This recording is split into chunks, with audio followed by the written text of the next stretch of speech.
What's going on, guys? Nate here with another jump rope tutorial. In this tutorial, we are going to go over the Mick release or a vertical release, which is this right here. This is a very popular skill, and despite seeming a little intimidating at first, it is actually a beginner skill, and we are going to break it down so that anyone out there viewing this can just jump in, learn it, do the work, and get it, all right? If you're the kind of jump roper who wants to be efficient, wants to scale and get better skills, and wants to constantly evolve, then this is the tutorial for you, because we're going to break everything down in ways that will help you take this skill and apply it to different sequences, higher level skills, and all that stuff down the road. All right, let's get into it. There are a lot of different pieces of this skill, and we're gonna kind of break it down and go piece by piece. But the first thing to point out is that this skill is actually 3 jumps, because we consider a swing, the revolution of a swing, a jump. So altogether it is swing, release, and catch, just like that. We'll do that one more time. Swing, release, and catch.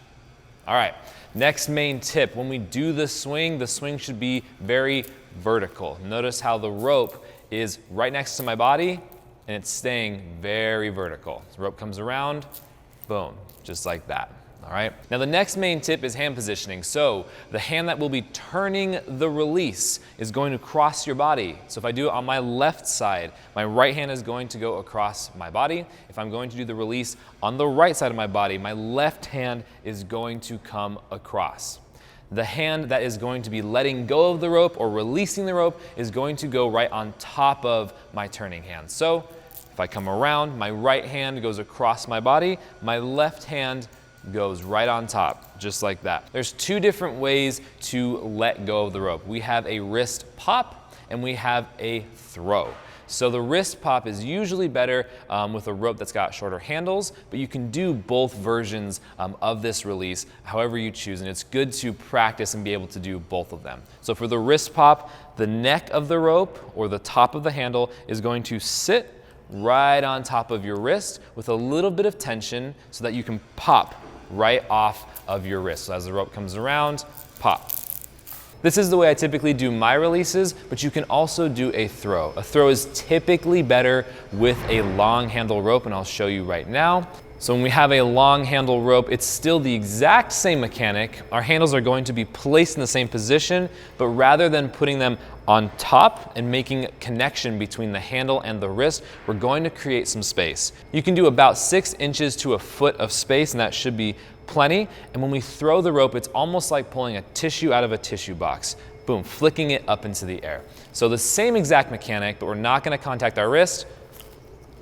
Boom, just like that. It's really good to make sure that you can do both of these. That way you can grab any rope and be proficient with any rope. Now the next main tip is as we are turning the rope, our hand is going to come upwards a little bit just to offset the fact that there's a little bit of drop in the rotation. But as the rope turns, you'll notice it still creates a loop, same as if we were jumping normally. It's just offset a little bit and it changes slightly. Still the same thing though. So as we're turning, our hand is gonna come up a little bit higher, and then we're going to bring it back into our pocket position. Now when the rope comes around, we're actually going to bring our hand back down into that pocket position before we've caught the handle. So in a sense, it's like a blind catch. You need to bring your hand back before you've actually made contact with the handle. But you should definitely still be spotting the rope, so as it comes around, watch the handle, see what it's doing, and then catch it. Now as the rope is going around, we want to release as it is going up into the air. That's why when we do a wrist pop, we are popping it up off of our wrist. When we do a throw, we are throwing it up into the air to give the rope a little bit of elevation and to help it complete that rotation. So again, as the rope is going around, we're letting go as it goes up into the air. So there are plenty of things to avoid here. Number 1, do not let go of the rope as it travels down. If we let go then, it will slam into the ground and we won't be able to catch it. We also don't want to have the rope be uneven speeds. So we don't want it to go extremely quick. We don't want it to go extremely slow. For the purposes of what I'm showing you here, I'm doing the skill a little bit slower than normal. But when you actually get into practicing it, you want to make sure it stays nice and even.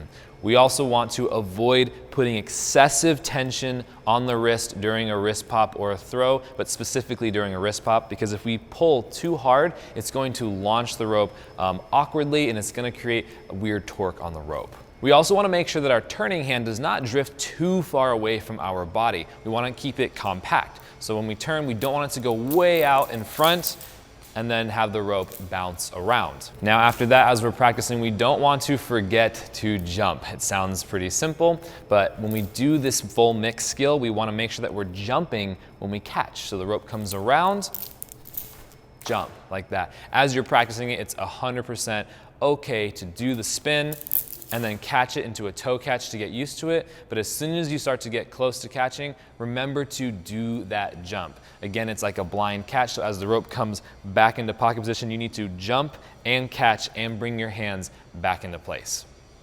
All right, so let's talk about how to practice this skill. To start, we're gonna do a basic rope catch. You'll put one handle on the ground and then simply lift the handle up, catch it just like that. This seems very basic, but it's a great way to start getting used to spotting the rope and catching the handle. Now after this, we are going to do a horizontal release. So again, put one handle on the ground, make your stance a little bit wider, hinge your hips backwards, and then we're gonna do two very big scooping motions around and then pull into a tighter turning motion to get the rope turning in a horizontal fashion. So 1, 2, and then tight, and we're gonna hold the rope in this kind of a spinning motion here.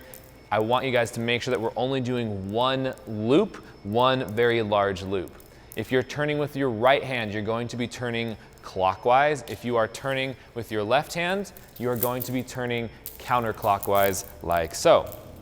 The reason this is so important is because if we're doing a horizontal release, this motion right here is exactly the same as this motion right here. And it just gives us an ability to practice what that should feel like before we go into the full release. So doing that horizontal release, although the gravity is a little bit different and it's not exactly the same, will give you a great starting point to understand how to move the rope when you're only holding on to one handle.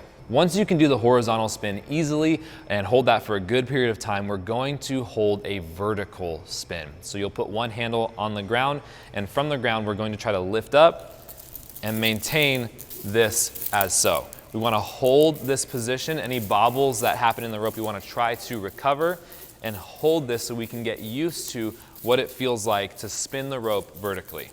Just like that. So once you've practiced all of the spins, the horizontal spin and the vertical spin, and you've gotten very comfortable with that, you can then go into the full mic release. Now you don't have to practice these prior to trying the mic release, but doing so is going to give you a very good understanding of how the rope moves, and it's going to translate very well into your full mic release. And from there, it's just a matter of practice. This skill really does take a lot of reps. So don't be discouraged if you're not getting it immediately. It really comes down to doing it again and again and again and understanding where the rope is, how it's moving, and keeping in mind all of those tips that we discussed. If you like this tutorial, send it off to a friend that you think might like it as well. If you have any questions, drop a comment below or find me on Instagram at Nate_KG. I hope you enjoyed this, and I will see you in the next tutorial.